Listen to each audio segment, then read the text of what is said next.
l'invité de la matinale.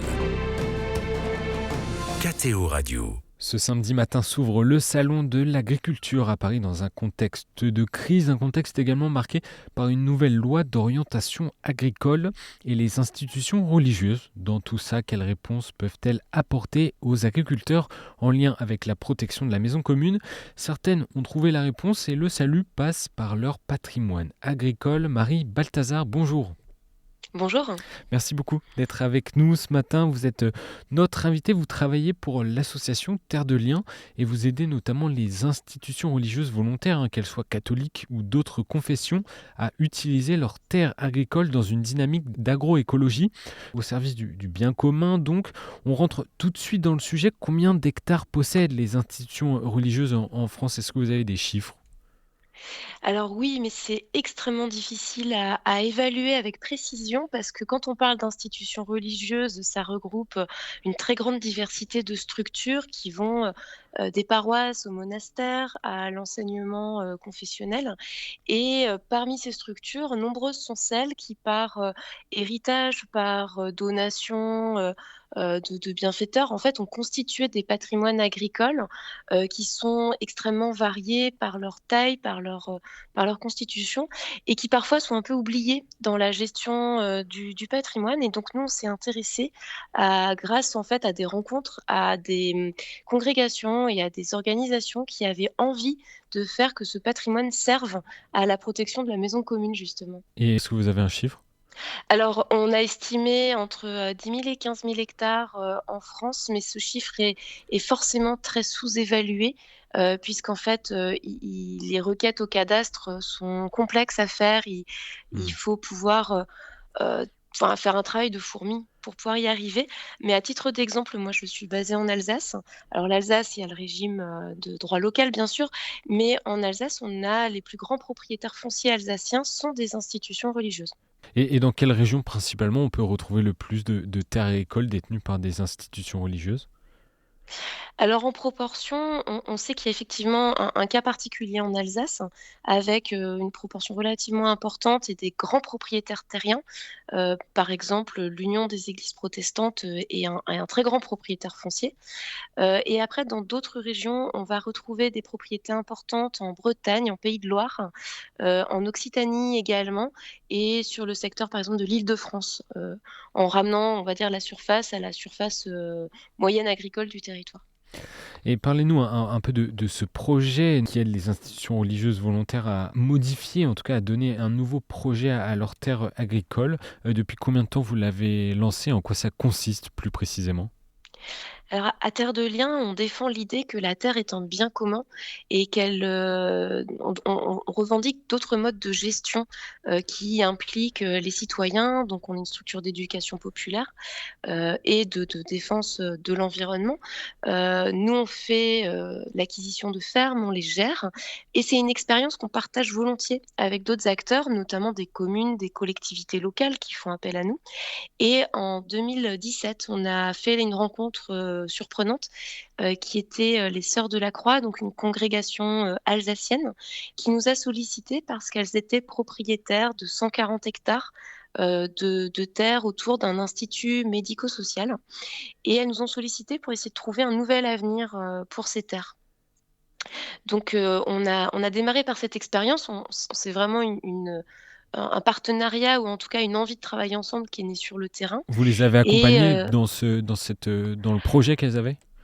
alors oui, c'est un projet qui a été long. C'est un projet qu'on a mené pendant près de 4 ans, avec les sœurs, avec un groupe, aussi d'acteurs locaux, d'un groupe d'agriculteurs biologiques, le représentant d'un projet de tiers-lieu qui représentait plutôt le volet, alimentation, consommateur et on a vraiment essayé de travailler dans une logique de la terre à l'assiette, en prenant en compte, les contraintes, agricoles, agronomiques du lieu, les enjeux par rapport aux résidents. Donc c'est un site qui accueille 500 résidents, polyhandicapés et c'est des personnes qui, quand elles se promenaient, autour du site, en fait, elles se promenaient soit dans des rangées de maïs, soit dans des terrains complètement nus, une très grande parcelle comme ça à perte de vue et l'idée était vraiment de recréer à la fois une activité agricole nourricière, mais aussi un paysage qui soit beaucoup plus propice et stimulant pour les résidents.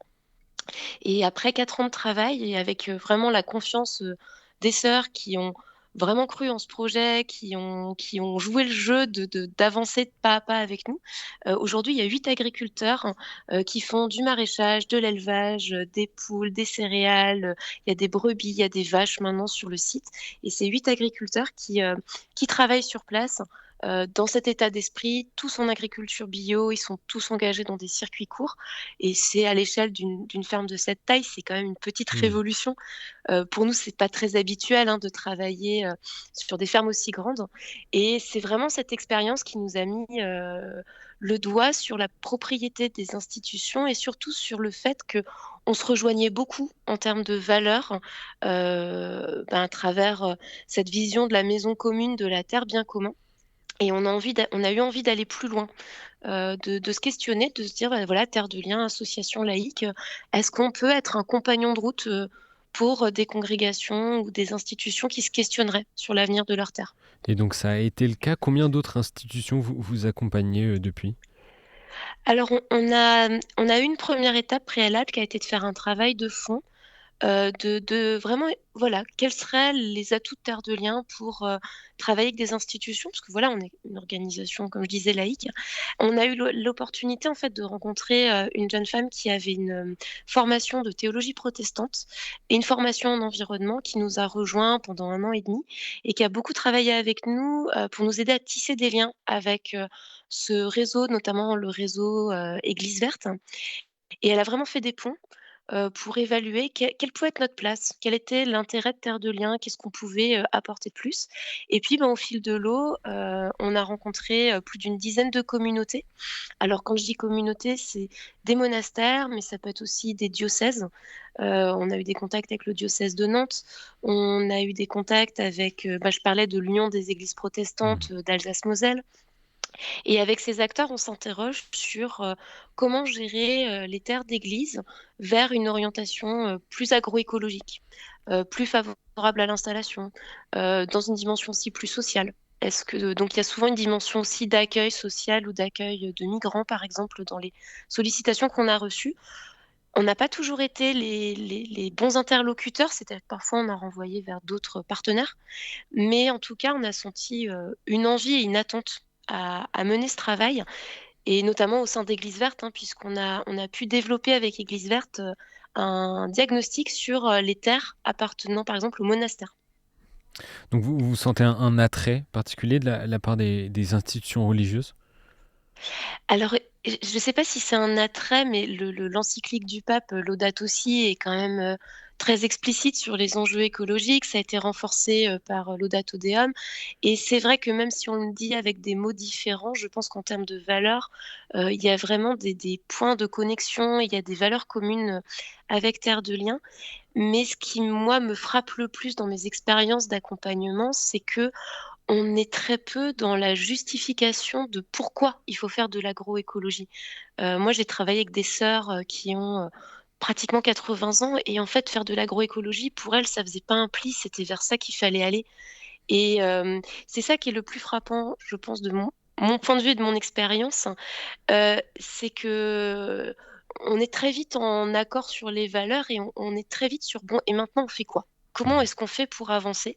Là où avec, parfois des collectivités ou avec des agriculteurs, on doit un peu, argumenter, mener, un comment tout un une démarche pour convaincre que l'agroécologie est une bonne solution. Ils ont d'autres priorités, oui.